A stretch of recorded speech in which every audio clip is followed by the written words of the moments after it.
This legitimately looks like this area was bombed or something like that.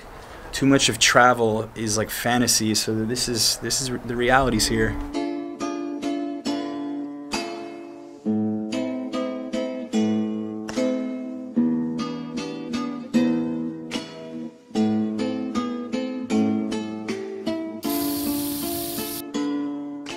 What's up, members of the Barrio? John coming to you from Ostrava in the Czech Republic, just 10 kilometers from Poland.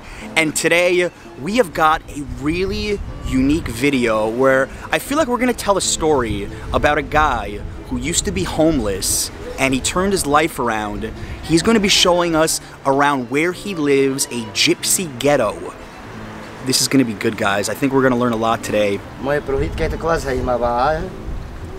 presentation is really interesting because the place where we end, it's a ghetto, but in fact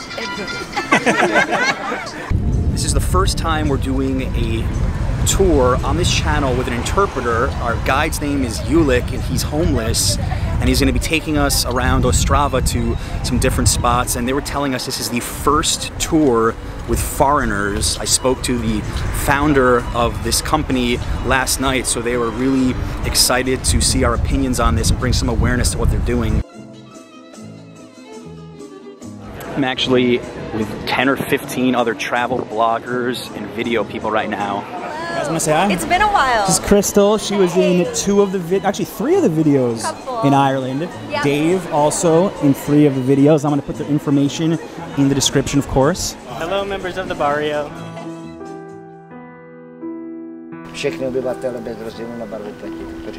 so I'm not only fighting for gypsies but also for like other people, like a lot of kind of people. I was growing in orphan house for 10 years. In this orphan house were 2 of my daughters.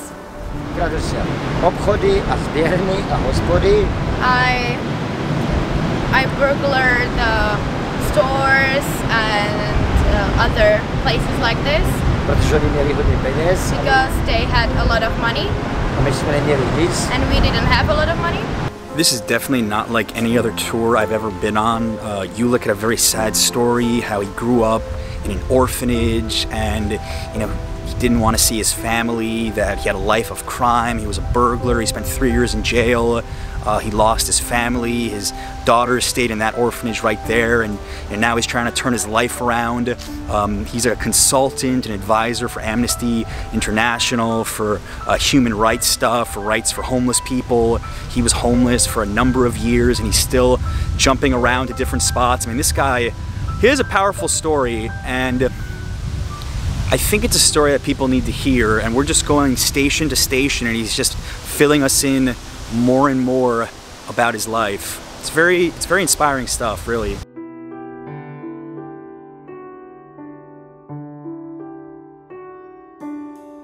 The people wanted to build here a place where the children could play. And the city said that this is not their place, so they cannot do it here. He said kids play here? Like they're running and playing with these stuff, to up and down, because there is no place where they can play.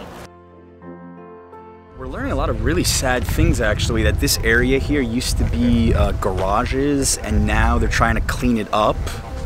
But he was saying kids play here, that this is a playground for the local gypsy kids. It just kind of breaks my heart to see that this is what they have and that nobody has ever built like a normal place for the kids here. Very, very sad stuff, guys.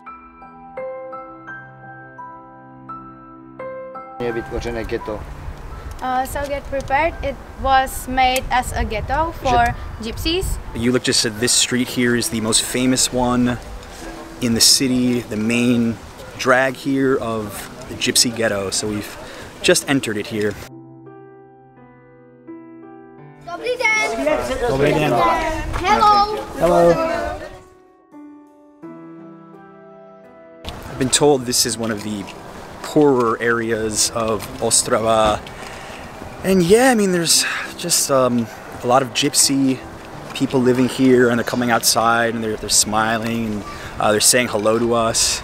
But it definitely doesn't look like the kind of place that your average tourist would ever be walking around, I'd imagine.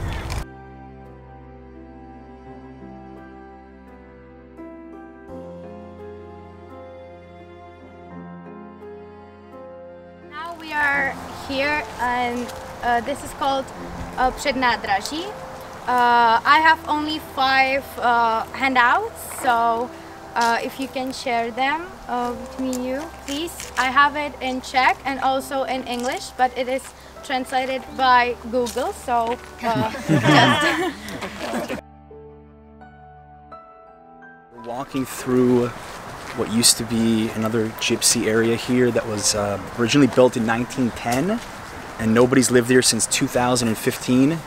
And Ulick was saying that we walked through here at our own risk.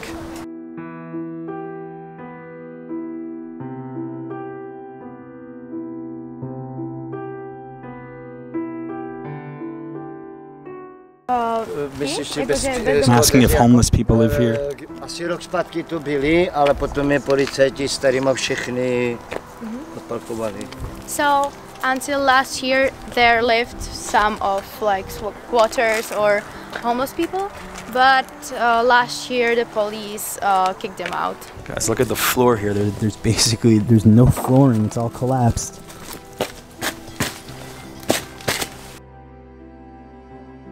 This legitimately looks like this area was bombed or something like that. I've never been on a tour quite like this one before, going to, you know, a ghetto area of a city and then exploring the ruins of old apartments.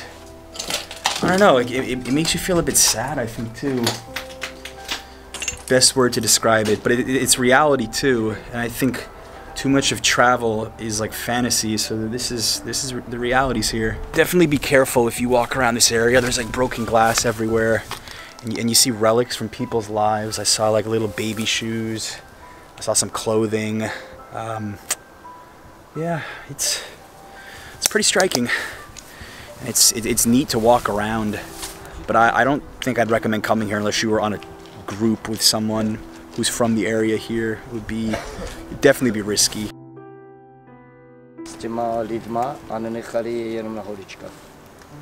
So the Czech Republic should find out that there are places like this, and we need to do something with this because of the foreign tourists, because it's a bit embarrassing or awful to like show you these places. We're gonna meet some of Ulick's friends, he said. He didn't specify more, but it's gonna be the last part of the tour.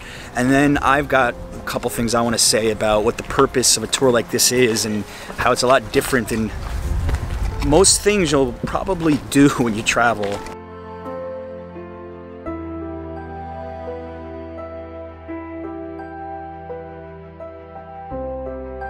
Dominic. Dominic? Yes. Dominic. John. Stinka. Nice to meet you. Daniela. Daniela? Yes. Yeah. Members of the Barrio, that was definitely not your typical tour of a city. We got to see a segregated community of Roma, gypsy people. And at the end, we were actually interacting with a lot of the locals. They were asking us questions. We were the first tour of foreigners to ever go there, and I think they're trying to give people a taste of what it's like to live there. I think it was shown in a way that was more community oriented and not so much of a human zoo, because that would have been bad. So if you're interested in doing a tour like that, of exploring some places here that I think they would love to upkeep more, then I'm putting information down below in the description, and you should feel free to do that. And our tour guide, Ulick, was saying that in some ways he's embarrassed about the treatment of some of the properties there, how there's still some ruins, and that some things need to change, and he wanted that awareness to get out there. Hi. The people here have been very friendly, and I'm glad I did that tour versus some other stuff, which I normally show on this channel. So I hope that you guys felt something watching this video, and if you come to Ostrava, definitely give them a look. Well, if you're new to this channel, I want to make sure that you're going to subscribe, and we've got some more coming up from the Czech Republic. Got some friends here. Hi guys. All right, thank you so much for watching. Until next time.